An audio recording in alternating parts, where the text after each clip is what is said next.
Soit en fait participatif, le fait que ce soit des matériaux de récupération, nous ça a du sens sur le développement durable. Les étudiants aient travaillé sur le projet, proposent des choses. Et ensuite le fait que ce soit des matériaux de récupération, bah forcément les coûts ils plongent. Et ça marche.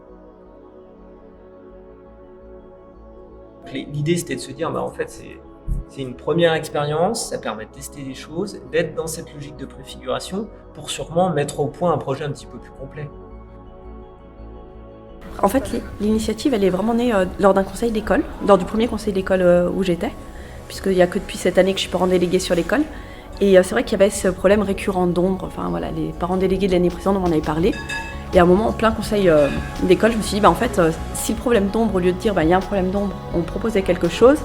Moi, j'ai l'habitude de monter des projets par ailleurs dans mon métier. Et c'est vrai que la proximité avec l'école d'architecture sur le quartier, le fait que ici, l'équipe enseignante, quand j'ai lâché cette idée de pouvoir monter un projet pour créer de l'ombre avec les enfants, a répondu oui. En fait, en disant ok, on ne sait pas à quoi ça peut ressembler, mais allons-y.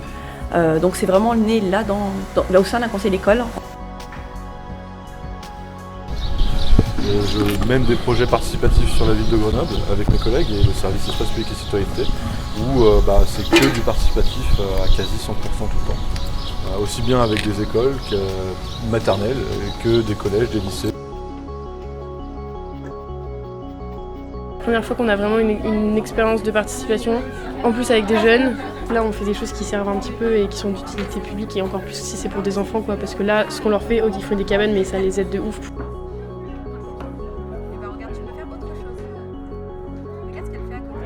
Là pour le coup, travailler avec des enfants c'est un travail plus compliqué parce qu'il faut vraiment penser comment on peut leur faire travailler eux, parce qu'ils sont beaucoup plus petits, ils n'ont pas les mêmes notions que nous. Et du coup c'est une méthode de travail vachement... C'est différent, c'est pas la même approche, parce qu'on a moins l'échange qu'on pouvait avoir là-bas. Eux, ils nous avaient dit leurs usages, ce dont ils avaient besoin, comment on pouvait vraiment les aider, alors que là c'est plutôt à nous de réfléchir comment s'adapter pour eux. Du coup, ce qui est bien, c'est que c'est des ateliers justement qui permettent le partage, l'échange, toute une transmission de savoir, de connaissances, de compétences entre les différents acteurs d'un projet, quoi. C'est vrai que là, c'est la première fois du coup que je travaille aussi proche en fait des enfants dans le cadre d'un projet comme ça professionnel. Et en fait, je trouve que ça nous apporte beaucoup de choses. C'est un peu cette idée d'aller-retour, c'est-à-dire que les enfants nous transmettent quelque chose à partir de nous, ce qu'on leur transmet en fait. Donc ouais, c'est super intéressant de travailler et de réfléchir derrière à la fois au plan, donc à la conception, à l'assemblage, les contraintes en termes d'assemblage, de support sur lesquels on va venir fixer la structure, et de travailler du coup en équipe. C'est intéressant d'intégrer ces dynamiques dans la conception d'un projet en tant qu'architecte.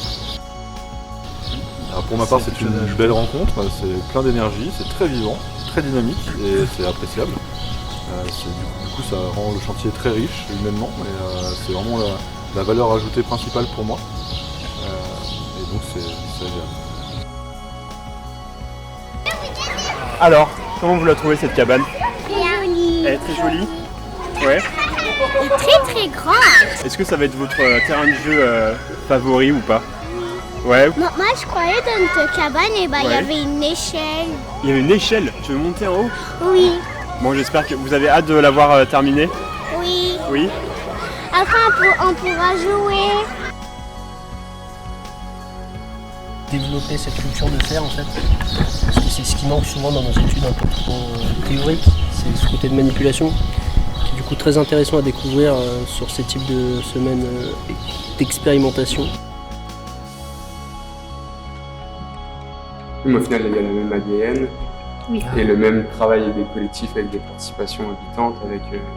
Oui, moins dans ce cadre-là, on parle moins de collectif d'architectes, mais on parle quand même d'une démarche professionnelle. Qu'est-ce que ça veut dire d'être architecte dans ce cadre-là? Qu'est-ce qu'on peut faire Un collectif d'étudiants. Ben voilà.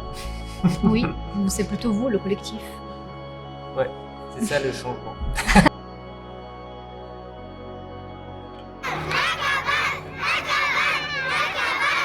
Allez-y,